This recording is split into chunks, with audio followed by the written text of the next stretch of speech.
again. So today I moved the camera so that it would be less likely to be interrupted by telephone calls and kitties. As much fun as the kitty is, she's a lovely kitty, I would like to focus on the content for today. And this won't be long. It has to do with yesterday's episode. Yesterday I recited Shakespeare's Sonnet 94. I put some pictures with it and just put it up on the channel. And the main reason I did that is because my specialty as a teacher is teaching writing. And so every week I'd like to present something, some content that you can use to help you teach writing. Now there are a lot of writing teachers who, especially at the high school, junior high level, who don't use poetry very much in their work and don't have students write poems. And I think that's a wrong strategy. I think it's a good idea to have students write poems, and it's a really good idea to start with sonnets. Now, I did not look up that sonnet at all. I just recited it from my memory. I may have gotten it a little wrong or a lot wrong. No, if I made mistakes, they were small mistakes. I just wanted to see if I could do it. I used to be able to recite huge amounts of stuff to students, and it was such a gas to present something and have them be stunned by the fact that I just pulled it out of my head complete. So part of why I like to do that is it taught them that that had value, simply because it was something you could have available to you at a moment's notice, even faster than you could type something into a phone or a computer. But one of the things that writing sonnets can do is help students strengthen their sense of rhythm in language in order for it to sound, quote, sound good.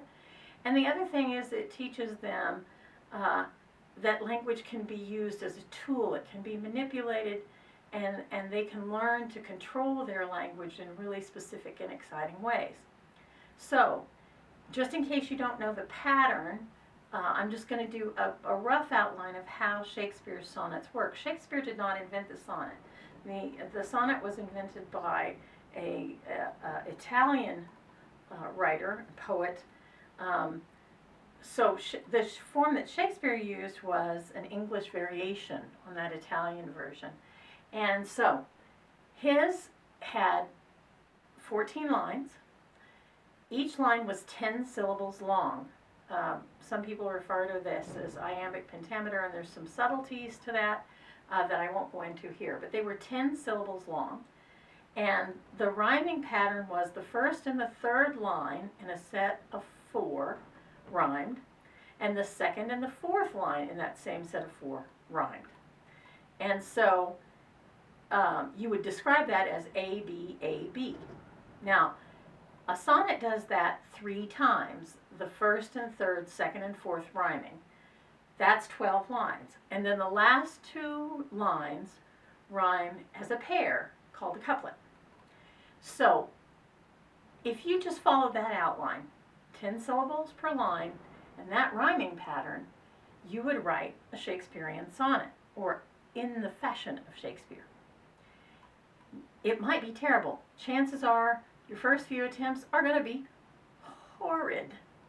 All right? That's okay. Everybody should write some bad poetry in their life. It's good for a person to write bad poetry. It teaches you humility and a sense of humor. So writing a bad poem is fine. But what's even more exciting is if a student begins to respond to ideas presented and they use a borrowed structure but their own words, then they're beginning to understand the difference between something plagiarized and something they've learned from, something they use like a tool. So the structure of the sonnet is essentially a tool. And against that blade of the sonnet, or maybe the honing stone of the sonnet, we sharpen the blade of our language. We come to understand what we know, and more importantly, what we don't know about our language. We come to understand the value of sounding good or sounding off. Both of those things can have value. Finally, we come to recognize in other people, when they have the ability to construct something like that beautifully, we come to appreciate that talent. And that sort of subtlety in learning is perhaps the most difficult to achieve, and at the same time the most satisfying.